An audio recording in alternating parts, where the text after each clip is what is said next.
The nation's foreclosure fiasco growing and getting heated and more complicated, with lots of finger pointing by banks, by investors, by homeowners, and of course state attorneys.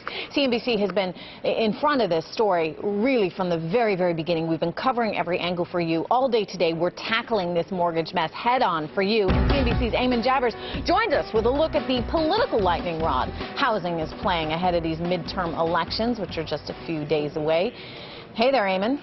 Hey, Trish. Well, you know, just a couple of days away from the election here, it's very clear that this mortgage mess is really sort of the background music to this midterm election cycle as folks get more and more concerned about the two things that really matter in the economy to voters, their jobs and their houses. And take a look at the numbers of folks who are very concerned about making the rent or paying their mortgage, and you get a sense of the kind of anxiety that's going on in the country. This month, we see 53% of folks are concerned about making the rent or the mortgage. That's up in a huge way since the month after President Obama was elected in 2008. It was 37%. That number has gotten very bad for incumbent Democrats. Now take a look at adults with a mortgage who are underwater. This, according to the Pew Research Center, 21% of adults say they're underwater in their mortgage. That produces economic anxiety as well, and you can see that it splits evenly. Republicans and Democrats are hit evenly by the mortgage mess. And then you look at the impact of that. People are even willing to talk about a foreclosure moratorium in this country, which is something that a lot of folks in the markets think might not be a good idea. Well, Americans generally think it should be considered. 52% think it should be considered. 34% think it should not be, and only 14% had no opinion on that. That's the anxiety that's driving what looks like a bad election cycle for the Democrats. And take a look at how that's playing out on the campaign trail. Nevada is one of the hardest hit states in this mortgage mess. Tea Party-backed candidate Sharon Angle is using it in her attack ads against Democrat Harry Reid. Our foreclosure rate is highest in the nation. Home values have dropped almost 50%. Those aren't just numbers. They're people who've lost their jobs, families who've lost their homes.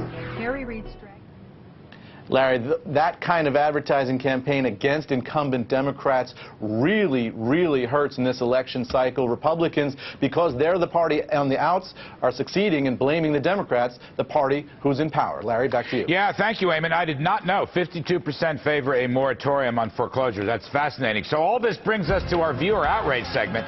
Can anyone solve this mortgage mess? Do the Republicans have a better plan than the Democrats? Well, here's what you said. Richard from Maryland. Rhetoric aside, neither party has identified the real problem, and if they did, would not have the will to make such changes. Joining us now, we have Dean Baker, economist and co-director of the Center for Economic Policy and Research, and Bill Bartmann, CEO of Bartmann Enterprises. Dean, I don't really know what the formal position of the two parties is. The Obama person yesterday from the Treasury, the woman, she basically came out against a foreclosure moratorium, as I understand it. How do you see it, Dean? Well, that's what they said. I have to say, I literally can't understand their position. They've said that if we had a moratorium, that this would be disaster for the housing market. It's a little bizarre to me because, you know, I've been on your show before. We've talked about this huge shadow inventory of foreclosed homes that the banks are sitting on holding off the market. So what if the pipeline slows down or stops for a month or 2 months? I really don't understand their reticence to go that route. We know these mortgages are a total mess, so saying we're going to take a little while to get it right like they did when they put on the moratorium on drilling in the Gulf, I really don't understand the problem here. Yeah, Bill, talk to us about the Republican plan. Explain what that is and tell us why you like that as opposed to what the Democrats are doing. Well, I think the stark difference between the two plans, one is personal accountability and responsibility, and the other one is the government as the backstop. And I think we've seen the government as a backstop for all kinds of fiscal irresponsibility.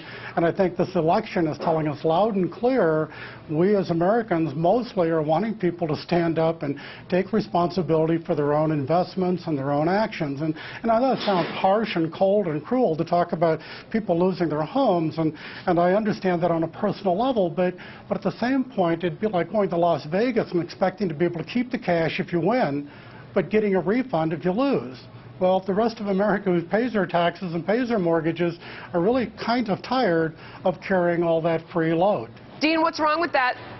I frankly don't know what he's talking about. I want it to be harsh and cold and cruel. I want to tell the banks to have some responsibility. You know, follow the law. That's what we're talking about here. You sign contracts. There are rules. You know, people bought a house. You sit down. You got, 200 sheets of paper that have to be signed, notarized. You got a lawyer there. You have to do title checks. It's just saying, tell the banks to follow the law. That's personal responsibility. I don't understand. What's the problem here? What about telling the people, Dean, to pay their mortgage? Well, the point is that people are entitled to due process. If someone's not paying their mortgage, fine. There are rules. We have laws about this. We're just saying banks should follow the laws. They're not doing that. They have the robo-signers who are just filling out documents, putting their names down as fast as they can. They're not doing what they're supposed to do. Most of the time, I'm sure they're right. Sometimes they're wrong, though. How would you want to be, you come home one day and your house has been foreclosed. You've been paying your mortgage. You might not even have a mortgage, and they foreclosed your house. I realize it's not a lot of those, but there are some of those. I don't think that's what we're hearing has happened. People are paying their mortgage and somebody shows up and forecloses on their house. There have been some cases of that. Yes, there was a case of a gentleman in Florida who didn't even have a mortgage. He paid off his loan, and he came home and found his house, they had changed the locks on it. So, I mean, I'm not saying that's common, but that has happened. In many other cases, they're simply not following the appropriate process. So there's a procedure. If I don't pay my mortgage this month, they send me a fine, whatever I owe. If I don't pay it the next month, another one. Then they start a foreclosure procedure. They have to go through a whole process, and that's right. If I don't pay my mortgage, at the end of it, they could throw me out. But all we're saying, or at least all I'm saying, is they should follow the law just like everyone else does. Bill, if there is a problem with the chain of title, which I think may be what Dean is getting at, that could be colossal. I mean, that is a really big problem. If there isn't a clear chain of title and we don't know who owns these houses, are you worried about that? Well, I think everybody has to worry about that. If the banks have, in fact, done something wrong, and there is some evidence that this robo-signing has certainly created some open questions that are being investigated, and if indeed they find a wrongdoing, then certainly they ought to be prosecuted to whatever the extent would be appropriate. And if we have now a title issue or a title concern or a title problem, we're going to shut down the entire real estate industry in the United States. Now, I don't, Dean wants to talk about, the moratorium on oil didn't affect anybody, it didn't hurt anybody, and a moratorium on real estate isn't going to hurt anybody. I think that's living in a world that I don't recognize. So what's the big risk here? If we have some kind of moratorium, then we basically stall what could be the inevitable, and maybe it's better to get that Band-Aid off as quick as you can, Bill? Absolutely. Tough love is tough love, and it's the only thing that, I mean, can you imagine the Pilgrims coming here on the Mayflower and being told by England, don't worry, if it doesn't work, we'll bail you out? Well, we American people have come to understand that we have to be responsible for our own actions. Dean Baker, do you have a thought on Pilgrims and tough love? Yeah, I want to give the banks some tough love. Follow the law. That's all I'm saying. If you have everything in order, if you got the documentation, fine. So I'm just saying, you have a moratorium. Bank of America said, oh, we looked at overall, fine. I'm sorry, I don't particularly trust Bank of America at this point. If they could tell the regulators, yeah, here, we're doing good process, we're following the law, fine. But I want someone to review that. I don't trust Bank of America. I'm sorry. Do you trust Pilgrims? Do I trust who? Yeah. All right, thanks, Dean and Bill. I like the Pilgrim reference. I love the Pilgrim. Considering that, Pilgrim thing. We're coming up on November. Towards Thanksgiving. We should be talking Pilgrims. Dean makes exactly a good point, right. though. It's great.